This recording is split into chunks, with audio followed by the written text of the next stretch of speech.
Le serpent était le plus rusé de tous les animaux des champs que le Seigneur Dieu avait fait.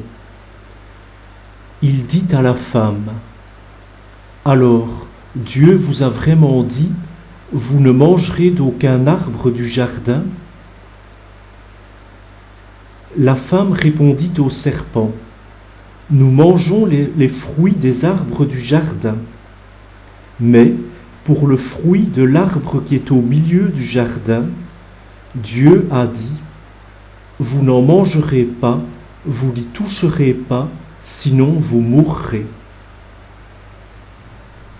Le serpent dit à la femme: Pas du tout, vous ne mourrez pas. Mais Dieu sait que, le jour où vous en mangerez, vos yeux s'ouvriront et vous serez comme des dieux, connaissant le bien et le mal.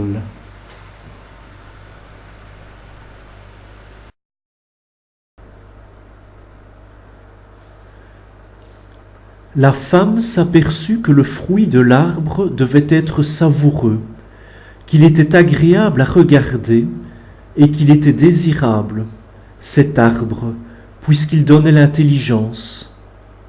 Elle prit de son fruit et en mangea. Elle en donna aussi à son mari, et il en mangea. Alors leurs yeux à tous deux s'ouvrirent, et ils se rendirent compte qu'ils étaient nus. Ils attachèrent les unes aux autres des feuilles de figuier, et ils s'en firent des pagnes.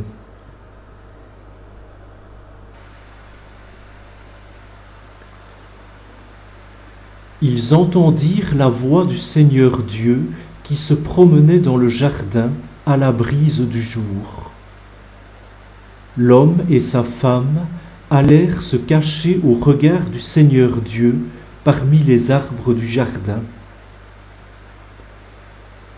Le Seigneur Dieu appela l'homme et lui dit: Où es-tu donc? Il répondit: J'ai entendu ta voix dans le jardin. J'ai pris peur parce que je suis nu, et je me suis caché. Le Seigneur reprit: Qui donc t'a dit que tu étais nu? Aurais-tu mangé de l'arbre dont je t'avais interdit de manger? L'homme répondit: La femme que tu m'as donnée, c'est elle qui m'a donné du fruit de l'arbre, et j'en ai mangé. Le Seigneur Dieu dit à la femme: Qu'as-tu fait là? La femme répondit: Le serpent m'a trompée et j'ai mangé.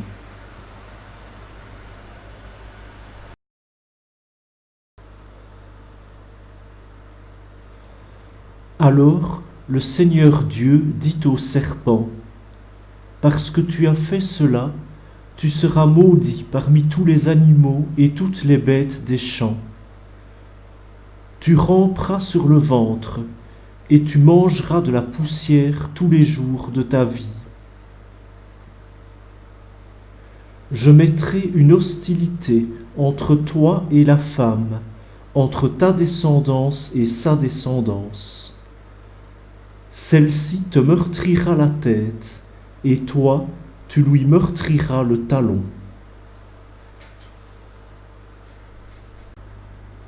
Le Seigneur Dieu dit ensuite à la femme: Je multiplierai la peine de tes grossesses.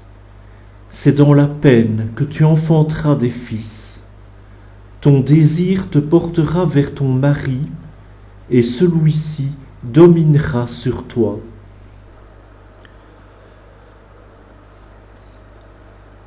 Il dit enfin à l'homme: Parce que tu as écouté la voix de ta femme, et que tu as mangé le fruit de l'arbre que je t'avais interdit de manger, maudit soit le sol à cause de toi.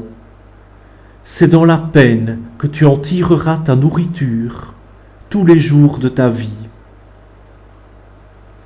De lui-même, il te donnera épines et chardons, mais tu auras ta nourriture en cultivant les champs. C'est à la sueur de ton visage que tu gagneras ton pain, jusqu'à ce que tu retournes à la terre dont tu proviens. Car tu es poussière, et à la poussière tu retourneras.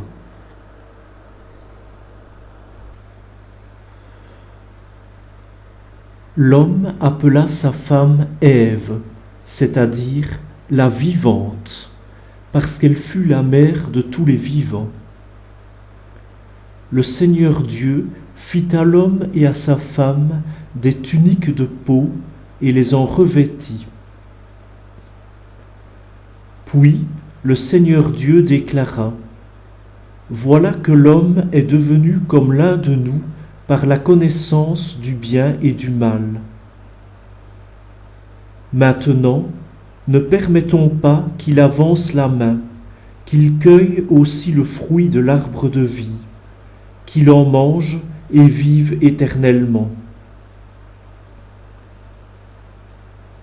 Alors le Seigneur Dieu le renvoya du jardin d'Éden, pour qu'il travaille la terre d'où il avait été tiré. Il expulsa l'homme, et il posta, à l'orient du jardin d'Éden, les kéroubim, armés d'un glaive fulgurant, pour garder l'accès de l'arbre de vie.